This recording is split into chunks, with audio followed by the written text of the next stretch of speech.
Hi guys, welcome to Ajay TV. So నేను నిన్న visit చేసినటువంటి ఒక మంద గురించి ఎక్స్ప్లెయిన్ చేస్తానన్నమాట. సో మందులో ఫస్ట్ కనిపించింది ఏంటంటే 1.5 year ఏజ్ గల ఈ పొట్టేలు చూడడానికి చాలా పెద్దగా స్ట్రాంగ్గా కనిపిస్తుంది, కానీ దీని వయసు మాత్రం 1.5 year.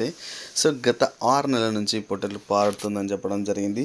సో ఈ పొట్టేలు గురించి కంప్లీట్ డీటెయిల్స్ ముందు కనిపిస్తాయి. ఆ తర్వాత మందలో ఏం చూశానంటే వీళ్ళు ఏం చేస్తారంటే మందతో పాటు 1-2 ఆవుల్ని తీసుకెళ్తారు. అలా తీసుకెళ్ళినటువంటి ఆవు అనేది ఒక దూడను ఇవ్వడం జరిగింది. ఆ దూడ సిక్ అయిందని చెప్పారు.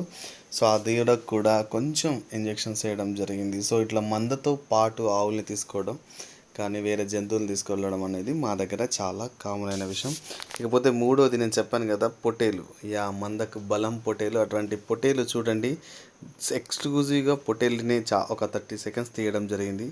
ఎందుకంటే పొట్టేలు ఎంత హెల్దీగా ఉంటే మంద అంత హెల్దీగా ఉంటుంది. ఈ విషయం రైతులకు కూడా చాలా బాగా తెలుసు. అందుకే ఎటువంటి ఖర్చుకు వెనకాడకుండా పొట్టేలుని తీసుకొస్తారు. ఇక్కడ ఉన్నటువంటి పొట్టేలు ధర 38,000, అంటే ట్రాన్స్పోర్టేషన్తో కలిపి 40,000 పడిందని రైతు చెప్పడం జరిగింది. చాలామంది ఈ డిబేట్ ఉంది 30,000 పొట్టేలు ఉంటుందని. కానీ ఎవరైతే షీప్ అండ్ గోడ్ మెయింటైన్ చేస్తారో వాళ్ళకి పొట్టేలు వాల్యూ తెలుసు కాబట్టి ఎంతైనా ఖర్చు పెడతారు. అయితే మూడోది అతి ముఖ్యమైనది ఏంటంటే అక్కడ ఒక సిక్ ఎనిమల్ చూడడం జరిగింది. చెవులు మరియు కనుబొమ్మలు వాపు వచ్చినటువంటి ఈ గొర్రె అన్నమాట. సో దీనికి గల కారణం ఏంటంటే లాంటానా కెమెరా పాయిజనింగ్. ఇట్లా మనం ఒక మంద చూడడానికి వెళ్తే వాళ్ళు ఖచ్చితంగా మనకు పొట్టేల్ని, అదేవిధంగా సిక్ అయినటువంటి ఎనిమల్స్ని, దాంతోపాటు గొర్రెలు చాలా హెల్తీగా ఉన్నాయి.